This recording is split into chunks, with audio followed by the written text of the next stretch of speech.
The new episode of Uzak Sehir signals another turning point where every character's fate once again bends around Boran, but this time the tension feels heavier, sharper, and far less forgiving.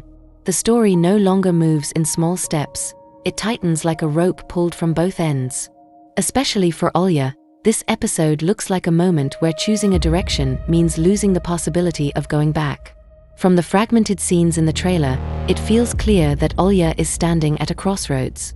Either she finally draws a firm, irreversible line against Boran, or the script once again corners her through the child, forcing her into silence disguised as sacrifice. What stands out is the way the trailer avoids clarity. Scenes feel disconnected, almost intentionally incomplete, which creates the sense that Alya's "I'm leaving" stance will be loud but unfinished. The slap scene was not just an act of violence, it was an emotional explosion, a breaking point that released years of pressure. Yet instead of continuing with loud reactions, the new episode seems to promise a different Alya, quieter, more controlled but far more determined. This is not the Alya who begs or hesitates. This is the Alya who internalizes her pain and turns it into resolve, which makes her far more dangerous to the balance Boran relies on.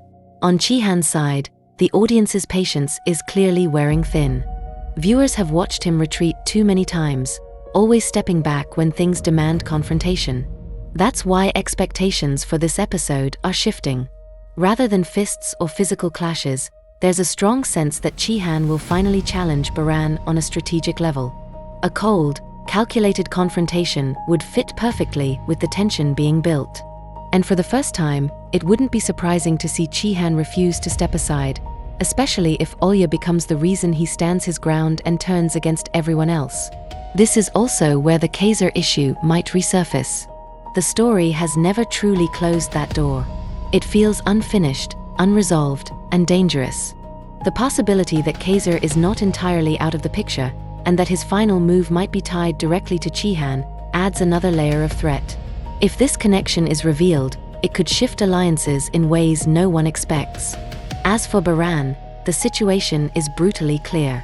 The audience no longer wants half measures. People are waiting for his complete downfall or his exit from the story altogether. But the language of the script tells a different story. Boran will likely continue doing what he does best: threatening, provoking, asserting control. He may get beaten again, humiliated again, but he will still stand, still survive. In this episode, his "my wife" rhetoric is expected to grow harsher, more obsessive, turning into a psychological weapon aimed directly at Alya. This kind of pressure will only intensify the viewer's anger and deepen the emotional divide between Boran and the audience. Demir, written with a similar destructive function, may take an even darker turn. Conversations are already circling around the idea that Zerrin and the baby could become tools of manipulation. The likelihood that Demir will exploit Zerrin's silence, deliberately blocking Kaya's path to the truth, feels disturbingly high. This wouldn't be accidental, it would be calculated. For Zerrin, the new episode is critical. What the audience wants is simple but powerful: for her to finally speak, to stop carrying the burden alone. Yet the story seems determined to delay that release. The stronger possibility is that Zerrin will reveal only part of the truth, forcing Kaya to confront a reality that is incomplete and misleading.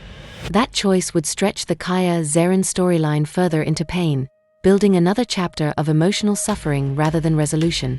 The moment she held her baby was deeply moving, but moments like that in this story always come with a heavy price. Kaya himself feels closer than ever to the truth. The trailer suggests suspicion is growing, especially toward Demir. He may try to take control, to connect the dots, but just as he approaches the full picture, the story seems ready to slam another wall in his face. Hope appears briefly, only to be withdrawn again. The audience is craving warmth, a moment of happiness, but the narrative continues to resist it stubbornly. On Sadakat's side, expectations remain low. There's no sign of a dramatic twist. She appears set to continue operating from the shadows, sustaining chaos and feeding the cycle of conflict. Still, even her arc feels like it's approaching a limit.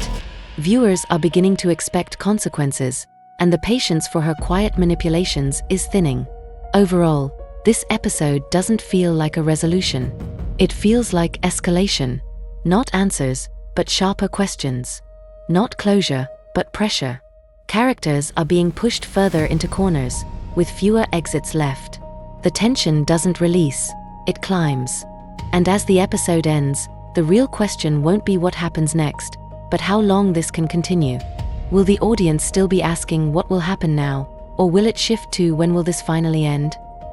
This episode may be the one that decides that turning point.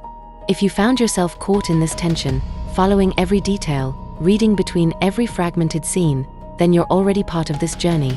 Stories like this grow stronger when they're followed closely, when every new chapter is shared, discussed, and anticipated together. Until the next deep dive into the streets of Uzak Sehir, take care and stay tuned.